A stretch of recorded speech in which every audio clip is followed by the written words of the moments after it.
Welcome to doctor Maithri's music therapy channel. இன்ற பதிவில் negative thoughts நம்ம பார்த்தோம். அதாவது நேர்மறையான எண்ண ஓட்டங்கள் எத்தகைய விளைவுகளை ஏற்படுத்தும், எதிர்மறையான எண்ண ஓட்டங்கள் எத்தகைய விளைவுகளை ஏற்படுத்தும் நம்மளுடைய பிஹேவியரில், பழக்க நடத்தைகளில் அப்படின்னு பார்த்துட்டு வரோம். அந்த அடிப்படையில் எதிர்மறையான எண்ண ஓட்டங்களை வளர்த்து கொள்வதற்கு பதிலாக நேர்மறையாக பழகுவது எங்கனம் அப்படின்னு சொல்லி ஒரு பெரிய அளவில் அதை தொடர்ந்து நம்ம அதை பற்றி பேசுகிறதுக்கு வி ஹவ் ஒரு ஓஷனில், ஒரு சமுத்திரத்தில் இறங்கி செய்திகளை எடுக்கிற மாதிரி தான் நம்மளால் அதுலேருந்து சொல்ல முடியும். அத்தனை விஷயங்கள் அதில் இருக்குது.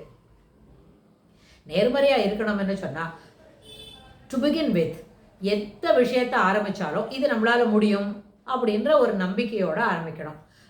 நெகட்டிவ் தாட்ஸ் வருது அப்படின்னு சொன்னால் நம்மளால் முடியாதா, இது செய்ய மாட்டோமா அப்படின்னு நினைக்கிறோம். ஆனால் எதிர்மறை எண்ண ஓட்டங்கள் வருவது இயல்பு தான். ஆனால் அதையே நம்ம என்ன பண்ண முடியாது, அது விடையாக எடுத்துக்கொள்ள முடியாது.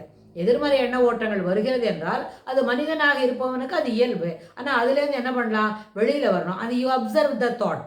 அது அந்த எண்ண ஓட்டங்கள் எத்தனை வேகத்தில் வருது, அதில் எதெல்லாம் அது எதிர்மறையாக என்ன ஒன்றோட கனெக்ட் பண்ணிக்கிறது அப்படின்னு நம்ம பார்த்தோமானே எல்லாமே தவறான செய்திகள். அப்போது தீர விசாரிக்கிறது தான் நிஜமாக இருக்கும். அந்த எதிர்மறையான எண்ண ஓட்டங்கள் தவறானதாக கூட இருக்கலாம். சில சமயத்தில் அதில் என்ன நிஜம், உண்மை கலவாததாக இருக்க வேண்டும். உண்மை கலவாததுன்னு என்ன அர்த்தம், அது பொய் தான் அப்படின்னு சொன்னால் நிஜத்துக்கு மாறுபட்டது, உண்மைக்கு மாறுபட்டது. உண்மைக்கு மாறுபட்டது என்ன, இமிடியேட்டாக பொய் தான் இருக்கும். உண்மை கலவாதது அதுவும் பொய் தான் இருக்கும் அப்படின்னு சொன்னால் இந்த பொய்யென்ற வார்த்தையை சொல்லாமல் உண்மை கலவாததுன்னு வரும்பொழுது நம்மளுடைய எதிர்மறையான எண்ண ஓட்டங்கள் தவறுன்றது நமக்கு புரிய வரும்.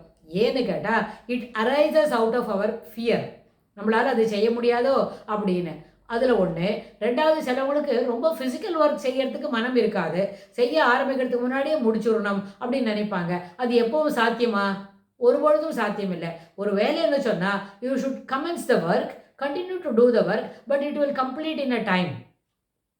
அது முடிக்கிறதுக்கு ஒரு நேரம் எடுக்கும் அப்படின்னு சொன்னால் வைங்க. அந்த நேரம் எடுக்கிற வரைக்கும் அந்த வேலையை தொடர்ந்து செய்யணும். ப்ரொவைடட் நம்மளுக்கு எங்கேயும் டைவர்ஷன் இல்லை, எந்த விதமான வேடிக்கை அப்படி இப்போ அதெல்லாம் பார்க்கல.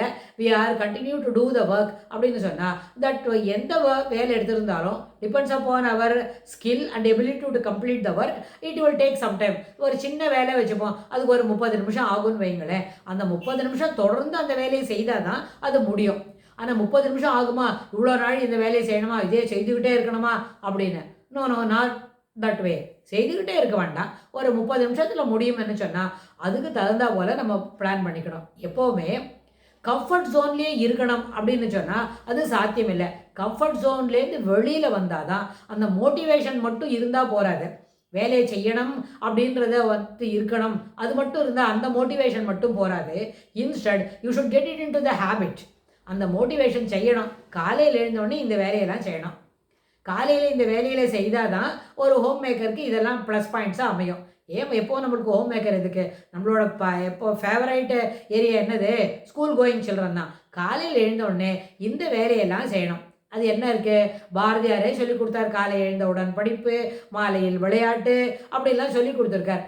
மாலையில் விளையாட்டுன்னு சொன்னால் பிகாஸ் ஆஃப் த கிளைமேட் நம்ம வெளியில் போய் வேணால் விளையாட முடியாது. But indoor games we can take it up அப்படின்னு சொன்னால் விளையாடும் பொழுது என்ன ஆகும்னு கேட்டால் நிறைய நேரத்தில் மனம் லேசானதாக இருக்கும், எளிமையானதாக இருக்கும். அந்த நேரத்தில் சில சமயத்தில் என்ன ஆகும், சிறப்பான கருத்துக்கள் நம்ம பேசும்பொழுதோ பழகும் பொழுதோ அது நம்மளுக்கு சிறப்பாக மனதில் பதிந்து விடும். அதனால் விளையாட்டு நேரத்துலையும் அது உடனே விளையாடுறதுக்கோட சேர்த்து உடனே அப்படின்றது அங்கே ஒரு ப்ளஸ் பாயிண்ட் போட்டு அதோடு கூட சில முக்கியமான செய்திகளை நம்ம பகிர்ந்துக்கலாம். இதெல்லாம் நடக்கிறது, இப்படியெல்லாம் மழை பெய்யுறது, இப்படியெல்லாம் வெயில் அடிக்கிறது, இதுதான் சீசன், 6 விதமான சீசன் இருக்குது, 4 விதமான டைம் இருக்குது அப்படின்றதெல்லாம் பிள்ளைங்களுக்கு விளையாடும் போது சொல்லிக் கொடுக்கலாம். அப்போ அந்த ஃபோக்கஸிங் என்ன பண்ணோம், விளையாட்டில் தான் இருக்கும். ஆனால் சொல்லிக் கொடுக்க செய்திகள் என்ன பண்ணோம், மனதில் சிறப்பாக பதிந்துடும். அந்த சிறப்பாக பதிதறதுனால அது என்ன ஆகும், எப்போ விளையாட்டு தான் இருக்கிறோம், விளையாட்டு நடுவில் ஒரு முக்கியமான செய்திகள் சொல்லப்பட்டிருக்கிறது. அந்த செய்தியை அந்த குழந்தை சரியாக மனசில் வாங்கும். அதனால் எதிர்மறை எண்ணங்கள் வரும்பொழுது எந்த வரிசையில் அது வருது, எப்படி வருது அப்படின்றத நம்ம we can observe it. ஆனால் எதிர்மறை எண்ணங்கள் எல்லாமே சரியாக இருக்கணும் அப்படின்னு அவசியம் இல்லை. But it comes under habit. அப்படியே ஒரு பழக்கம். எல்லாத்துக்கும் தவறு சொல்லணும், எல்லாத்துக்கும் தவறு பார்த்துக்கணும், நமக்கு சௌரியமாக இருக்கணுமா அப்படின்னு சொன்னால் ஆர் வி டூயிங் கரெக்ட் அப்படின்ற ஒரு கேள்வி கேட்டுவிட்டா நெகட்டிவ் தாட்ஸ் வரும்பொழுது எதிர்மறையான எண்ண ஓட்டங்கள் finding fault with the routines சொன்னால் அந்த ஃபைண்டிங் ஃபால்ட்ன்ற அந்த ஸ்டேட்மெண்ட்டில் can you ask the same questions to you அப்படின்னு சொன்னால் அதுபோல் கேள்விகளை நம்மிடமே நாம் கேட்டுக்கொள்ள முடியுமா அப்படின்னு சொல்லும்பொழுது அதற்கு நம்மிடம் விடை இல்லை. அப்படி தான் ஒரு நிலைமை இருக்கும். அப்படின்னா அப்போ நம்மளுடைய எண்ண ஓட்டம் தவறு அப்படின்றத நம்ம தெளிவாக புரிஞ்சிக்க முடியும். அதனால் எதிர்மறை கருத்துக்களுக்கு எண்ண ஓட்டம் இருந்தால் அந்த எண்ண ஓட்டம் மனிதனுக்கு அது இயல்பு தான், அது தவறு இல்லை. ஆனால் அந்த இயல்புலேருந்து வெளியில் வரணும் இல்லை. தட் இயல்பு என்ன பண்ணோம், நம்மளை மேலே it will not take you further level. அது நம்மளை மீண்டும் என்ன பண்ணாது, தொடர்ந்து நல்ல வழியில் எடுத்துகிட்டு போகாது. So it will give you some block somewhere. அந்த தடையிலேருந்து நம்மளை நீக்கிட்டு வெளியில் வரணும் என்ன சொன்னால் அவசியம் தேவை என்னது, நேர்மறையான கருத்துக்களும் நேர்மறையான எண்ண ஓட்டங்களும் அதற்கு தொடர்புடைய செயல்பாடுகளும். இதில் எந்த மாற்று கருத்தும் இல்லை. இதில் நம்ம நேயர்களுக்கு எங்கேயும் டவுட் இருந்தால் they can raise the question.